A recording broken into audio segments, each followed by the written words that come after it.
형, 나 동생 안녕? 오늘은 내가 SBS를 더 샀거든? 근데 이 SBS를 더 산 이유를 넷플릭스랑 엮어서 좀 얘기를 해볼까 해. 내가 오늘 주문한 내용을 먼저 보여주면 오늘 이렇게 5주를 샀어. 우선 넷플릭스 주가부터 좀 보면 넷플릭스 주식이 그러니까 요번 4월에 50% 이상 마이너스가 났어. 그러니까 한 370불? 이 정도 수준이었던 게 한 방에 그냥 50%가 마이너스가 난 거야. 근데 이게 50%난 이유를 알고 있어? 얘네가 뭐 매출액이 떨어졌을까? 아니야. 매출액은 견조했어. 영업이익도 좋았어. 근데 그럼 왜 빠졌을까? 바로 사람들이 11년 만에 넷플릭스 구독을 취소한 사람이 11년 만에 더 많았어. 그러니까 이게 뭔 소리냐? 가입하는 사람보다 해지하는 사람이 더 많았다는 거지. 그래서 순증이라고 하잖아. 이 가입자 수가 20만 명이 줄어들었어. 그러니까 다들 이제 더 이상 넷플릭스의 성장은 없다. 다들 넷플릭스를 성장주로 바라보고 있었거든. 근데 성장하지 못하니까 성장은 끝났다 그러면서 다 집어 던진 거야. 근데 넷플릭스가 그러면은 이제 넷플릭스의 미래를 좀 보자. 넷플릭스가 진짜 망할까 이제? 나는 넷플릭스가 절대 망하지 않을 거라고 생각을 하고 있어. 그 이유는 지금 글로벌 시장의 점유율 봤어? 이 글로벌 시장이라고 이렇게 있으면 그 절반 정도가 이 넷플릭스야. 그럼 이 나머지에서 누가 차지하고 있을까? 디즈니가 10% 정도 됐고, 또 HBO가 한 10% 정도? 아니야, 한 5% 정도? 요 사이였어. 그러고 애플이 한 또 5% 정도? 아마존이 10% 정도? 뭐 이렇게 차지했어, 아무튼. 그러니까 넷플릭스가 아무리 뭐 성장이 꺾였다 하더라도 지금 거의 압도적인 점유율을 가지고 있는 거야. 그래서 나는 만약에 이 중에 망할 회사를 꼽아라. 그러면 차라리 HBO 뭐 이 정도가 망하고 뭐 파라마운트 이런 데도 하잖아. 그런 데가 망하지 넷플릭스가 망할 거라는 생각은 들지 않아. 그러니까 나중에 경쟁을 하게 되면 어느 정도 그래도 구독자층을 이제 확보한 넷플릭스가 유리한 고지에 서 있다라고 생각을 하는 거지.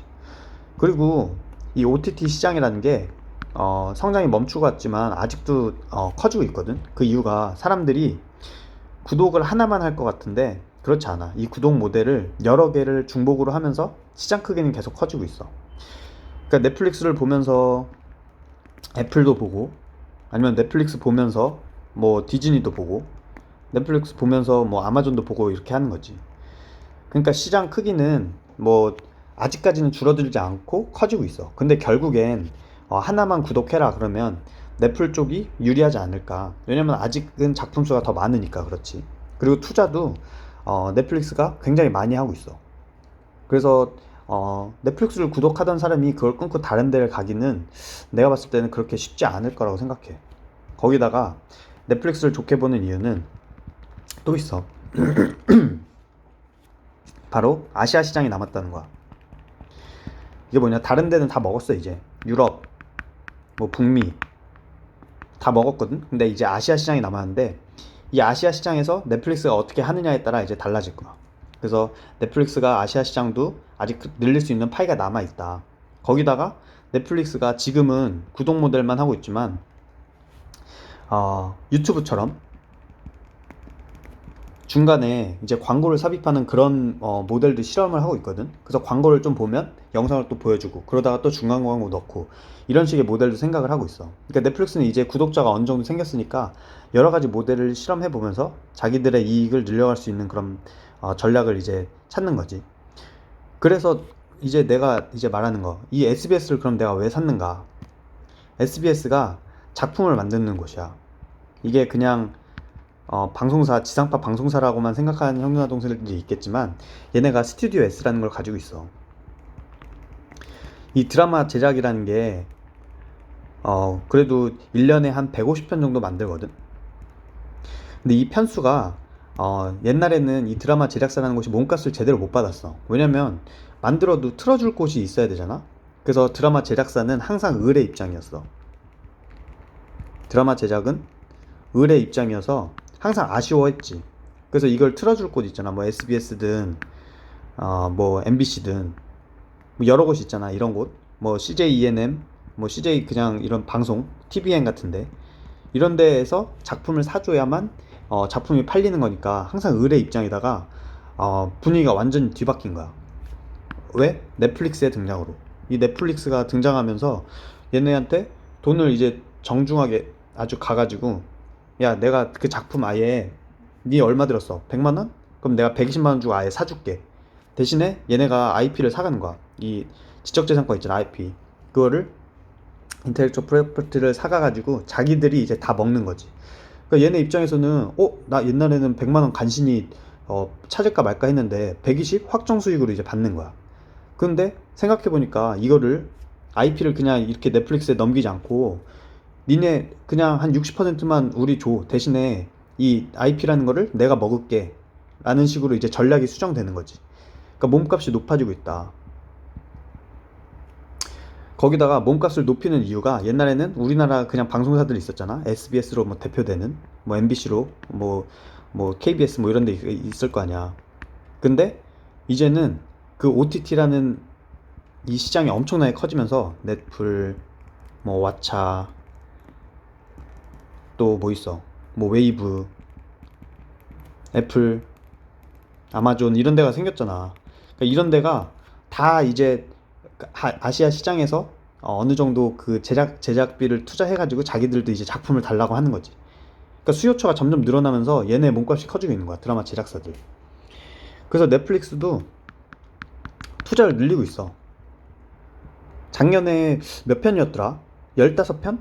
그 정도 만들었었거든. 근데 올해는 이거를 한 2배 정도 달라고 해서 한 30편 가까이를 만들고자 하고 있어. 그러니까 투자비가 그러니까 아시아 시장에 아시아 컨텐츠를 위한 그런 제작 비용을 많이 할당을 하고 있는 거지. 이게 그래봤자 넷플릭스가 투자하는 돈의 5%밖에 안 돼. 왜 이거밖에 안 되냐? 형 누나 동생들 그거 봤어? 기묘한 이야기? 그거 한 편에 얼마나 될 것 같아? 기묘한 이야기. 이게 한 회 만드는데 한 400억 들어. 근데 우리나라 작품 뭐 오징어 게임 있잖아. 오징어 게임이 꽤 히트쳤으니까 대표적으로 말해보면, 오징어 게임을 만드는데 한 회당 40억도 안 들어. 그러니까 10분의 1 토막이야. 10분의 1 토막. 근데 이게 이렇게 해서 만약에 600억을 번다 그럼 1.5배 배는 거잖아.